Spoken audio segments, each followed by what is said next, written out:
Assalamualaikum warahmatullahi wabarakatuh. Nama saya Dika Rafis Fadila. NIM saya 22017993335. Di sini saya akan menjelaskan soal nomor 1, stokastik proses. Yang pertama diketahui catatan pertama yaitu 0,3 tikus lolos melalui jalan A, 0,5 tikus lolos melalui jalan B, dan 0,2 tikus lolos melalui jalan C. Kemudian catatan yang kedua, tikus lolos melalui jalan A sebesar 0,2, peluang tikus lolos melalui jalan B 0,25, dan peluang tikus lolos melalui jalan C adalah 0,08.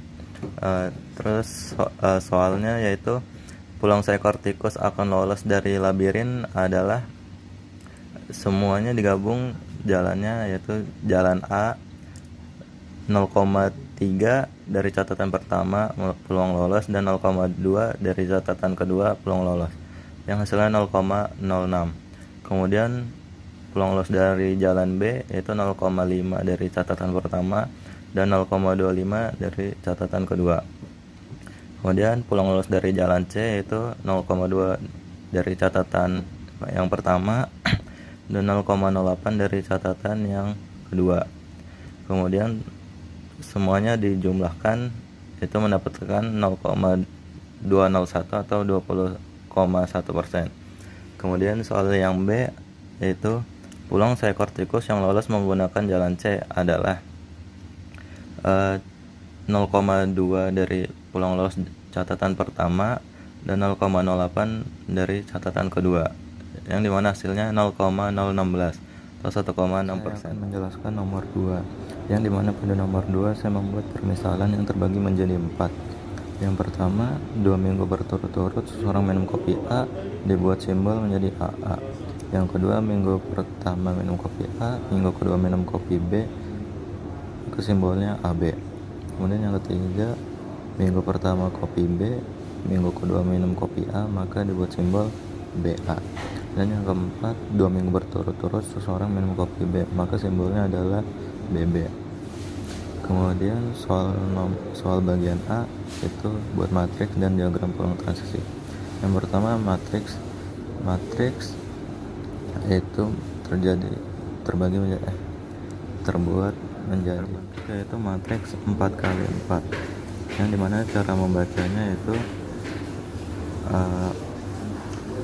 seseorang minum kopi 2 minggu berturut-turut kopi A, dan pada peluang minggu ketiganya seseorang minum kopi B yaitu 0,6. Kenapa 0,6? Karena sudah diketahui dalam soal, yaitu minggu ketiganya peluang seseorang minum kopi B adalah 0,6. Kemudian kita cari seseorang minum kopi pada minggu ketiga minum kopi A, yaitu peluangnya adalah 0,4. Selanjutnya seseorang minggu pertama minum kopi A dan minggu kedua minum kopi B, maka peluang seseorang minum kopi B pada minggu ketiga adalah 0,5, karena yang ini sudah diketahui dalam soal. Dan kemudian kita cari seseorang yang minum kopi A pada minggu ketiga, yang sebelumnya seseorang itu minum kopi A minggu pertama dan minum kopi B minggu kedua, itu di AB dan BA, dan seterusnya sama. Cara baca peluang transisi yang bentuknya seperti ini menjadi 4 bagian: AA, BA, BB, dan AB. Cara bacanya ini AA kita terlihat dari matriks sebelahnya, yaitu AA terhubung dengan A juga, yang dimana peluangnya 0,4. Maka AA panah keluar menuju A kembali, yaitu peluangnya 0,4. Kemudian selanjutnya untuk nomor 2 bagian B, yaitu untuk mencari peluang minggu kelima dapat dilakukan dengan P pangkat 3, sedangkan untuk mencari peluang di minggu keempat dapat dilakukan dengan perkalian peluang transisi dari 2 minggu pertama ke minggu ketiga dikalikan dengan peluang yang sama untuk menghasilkan peluang minggu keempat. Sehingga untuk minggu kelima perlu dikali peluang yang sama untuk 2 kali sehingga menghasilkan perhitungan akhir yaitu P pangkat 3. Nah, untuk perhitungan dapat seperti ini. P kuadrat itu adalah peluang transisi dari 2 minggu pertama ke minggu ketiga untuk mencari peluang yang dihasilkan minggu keempat. Nah, untuk mencari minggu kelima berarti dikali P lagi untuk di generating ke minggu kelima sehingga didapatkan hasil seperti ini.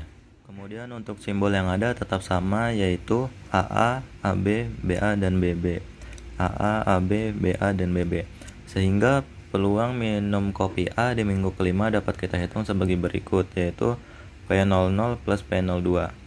Kenapa P00 plus P02? Karena simbol di sini menyatakan untuk orang yang minum kopi A 2 minggu berturut-turut. Karena yang diinginkan adalah dengan syarat orang tersebut minum kopi A di 2 minggu pertama. Maka yang kita ambil adalah di state ini, state AA atau state 0. Kemudian yang diinginkan peluang minum kopi A di minggu kelima. Berarti kita mencari simbol yang berakhiran huruf A. Maka kita pilih simbol AA dan AB. Sehingga di minggu kelima minum kopi A, sehingga sama-sama di minggu kelima minum kopi A, dan boleh dijumlahkan peluangnya sehingga hasilnya didapat seperti ini 0, selanjutnya untuk perhitungan limiting probability kita dapat memisalkan matriks sebelumnya dengan simbol AA, AB, BA, dan BB diubah menjadi V0, V1, V2, dan V3, di mana persamaannya itu kita bentuk secara kolom atau vertikal, yaitu hasilnya sebagai berikut. V0 sama dengan 0,4 V0 plus 0,2 V2, dan V1 sama dengan 0,6 V0 plus 0,8 V2, dan seterusnya. Dari matriks transisi sebelumnya, setiap baris harus berjumlah satu peluangnya, sehingga diperoleh persamaan V0 plus V1 plus V2 plus V3 sama dengan 1. Dari persamaan yang diperoleh dengan metode yang sudah dijelaskan sebelumnya, maka dapat dilakukan proses eliminasi atau substitusi persamaan untuk mencari masing-masing nilai, di mana dihasilkan nilai V3 sebesar 15,15/64, V1 sebesar 21/64, V2 sebesar 21/64 juga, dan V0 sebesar 7/64. Jawaban nomor 3 di mana diminta diagram transisi itu adalah seperti di mana kita anggap matriksnya itu dianggap dimulai dari state ke 0, 1, 2, 3, 4. Jadi dari soalnya itu kita dapat lihat 0, peluang 0 transisi state 0 ke state 0 itu adalah setengah. Jadi gambarnya seperti ini. Kembali ke diri sendiri. Kemudian peluang dari state 0 ke 4 adalah setengah. Peluang dari state 1 ke 0 adalah sepertiga. Jadi ada panah keluar ke arah 0. Kemudian peluang dari state 1 kembali ke state 1 yaitu setengah. Kemudian peluang state 1 ke 2 yaitu 1/6. Jadi ada panah dari state 1 keluar ke state 6. Kemudian yaitu peluang state 2 ke state 1 yaitu 1/4. Jadi ada panah dari state 2 menuju state 1. Selanjutnya yaitu peluang dari state 2 ke 4 yaitu 1/4. Jadi ada panah keluar dari step 2 transisi ke 4.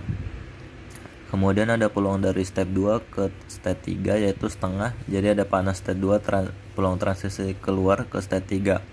Kemudian ada peluang step 3 ke step 3 kembali yaitu 1. Jadi ada arah panah step 3 kembali ke step 3 lagi. Selanjutnya untuk pertanyaan yang B yaitu jawabannya adalah Markov chain tersebut tidak bersifat irreducible karena tidak seluruh state communicate satu sama lain. Yang dikatakan komunikasi itu adalah jika satu state itu berkomunikasi dengan diri sendiri seperti pada state 1 tersebut, atau berkomunikasi dengan state lain seperti state 1 ke state 2, yaitu dari state 1 ke state 2 dan state 2 dapat kembali ke state 1. Nah, contoh yang tidak communicate seperti state 1 ke state 0. dan state 0 tidak dapat kembali ke state 1, maka tidak bersifat communicate karena ada satu saja state yang tidak saling communicate, maka tidak bersifat irreducible.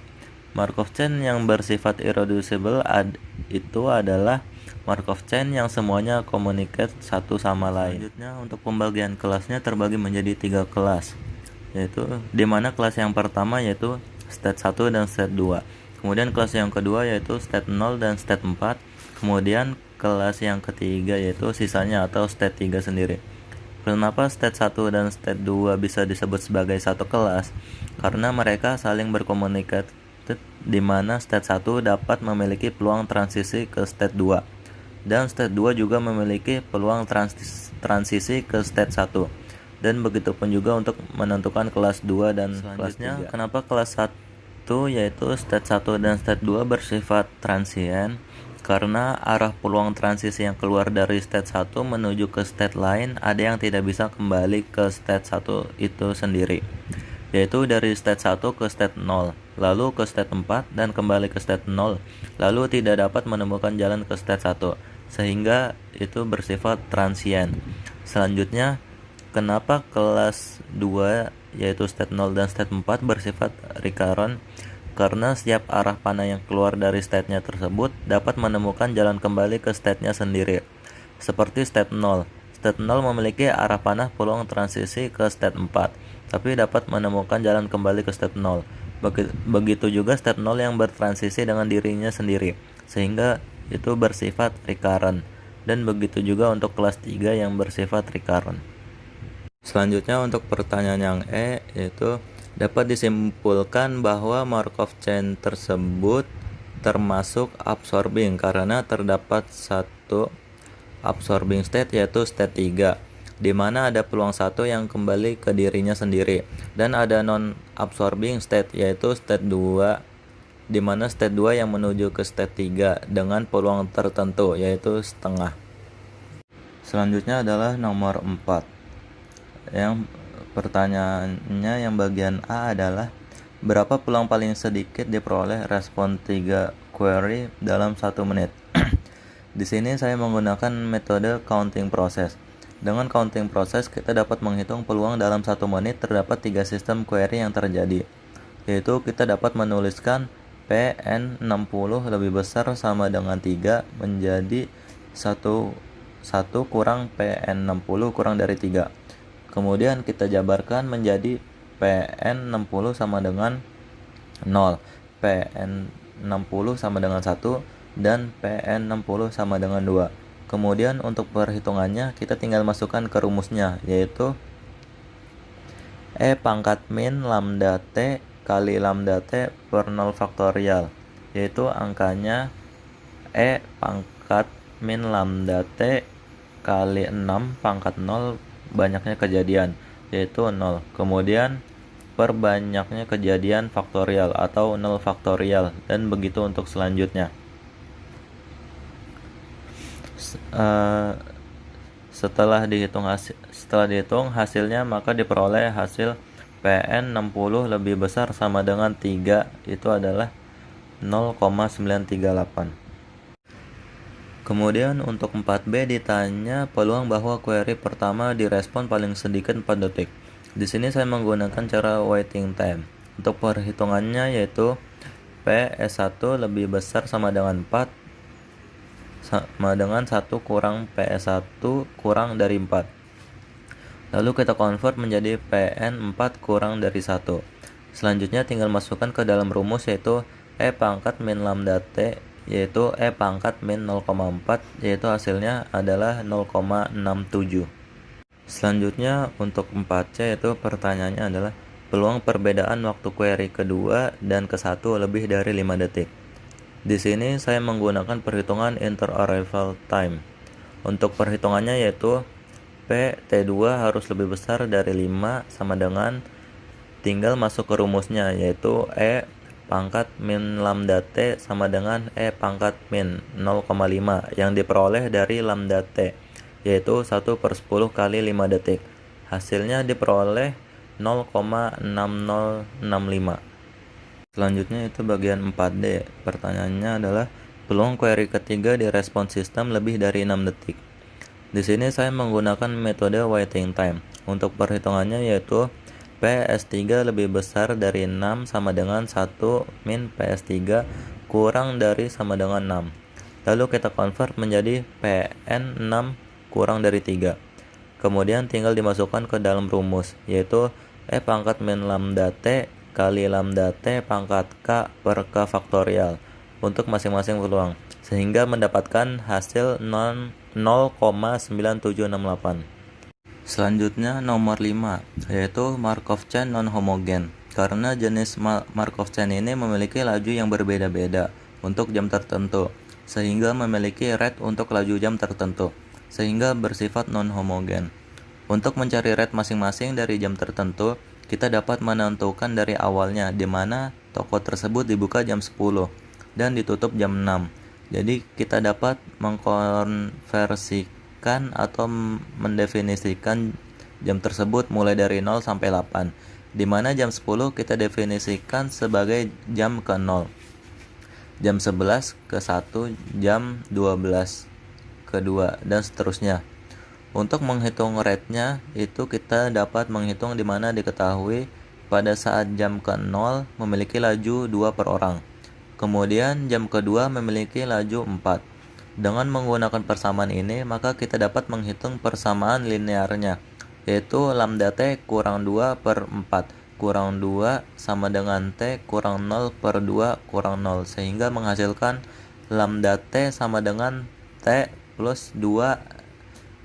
Nah, itu untuk jam ke-0 sampai dengan jam kedua.